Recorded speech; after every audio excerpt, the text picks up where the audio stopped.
बनेगा।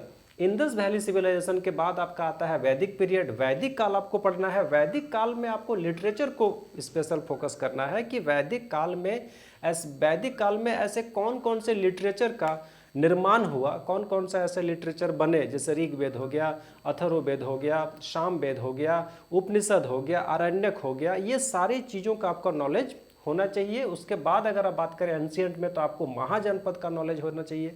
महाजनपद में भी आपको जो मौर्य एम्पायर है, जो मगध महाजनपद है, उसको आपको थोड़ा ज़्यादा फोकस करना है।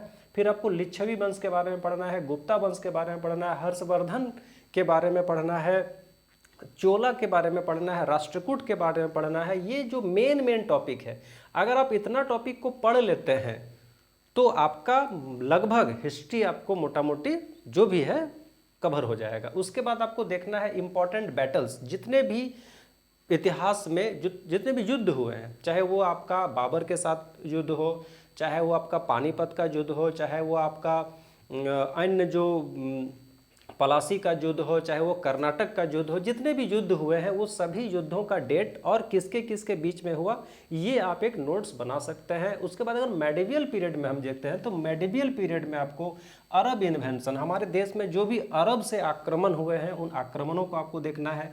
गजनबी जो है, गजनबी किस तरह से हमारे देश में आते हैं, लूटपाट करते हैं, वो सब आपको देखना है। साथ ही साथ एक समय आता है जब हमारे देश में भक्ति मूवमेंट बहुत ज़्यादा प्रचलन में रहता है। तो उस भक्ति मूवमेंट से जो कुछ सवाल बनते हैं, कहाँ कहाँ कौन कौन से भक्ति मूवमेंट चलाएं, किनके द्वारा चलाए गए हैं, उससे क्या हमको आउटपुट मिला, ये सारे आपको पता होना चाहिए। उसके बाद अगर हम बात करें मेडिवियल पीरियड में जनरली हम लोग को देखना है मुगल काल, दिल्ली सल्तनत। यहाँ पर मुगल काल, दिल्ली सल्तनत का सिलेबस को स्पेशली मेंशन नहीं किया गया है, लेकिन वहाँ पर दे दिया गया है लिटरेचर।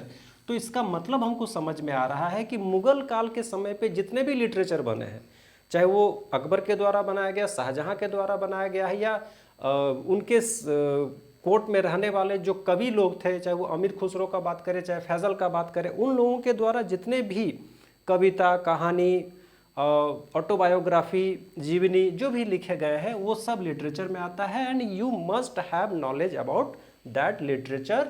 जो भी मुगल काल में, चाहे दिल्ली सल्तनत में जितने भी लिटरेचर का निर्माण हुआ है आपको पता होना चाहिए। मराठा के बारे में आपको पढ़ना है, शिवाजी के बारे में पढ़ना है, महाराणा प्रताप के बारे में पढ़ना है। साथ ही साथ मॉन्यूमेंट्स को आपको देखना है कि किस राजा के द्वारा, चाहे हम अगर साउथ का बात करें तो साउथ में कौन कौन से मॉन्यूमेंट्स बनाए गए हैं, किनके द्वारा बनाए गए हैं। अगर हम बात करें उत्तर भारत में किनके द्वारा कौन कौन सा मॉन्यूमेंट्स बनाए गए हैं, उस मॉन्यूमेंट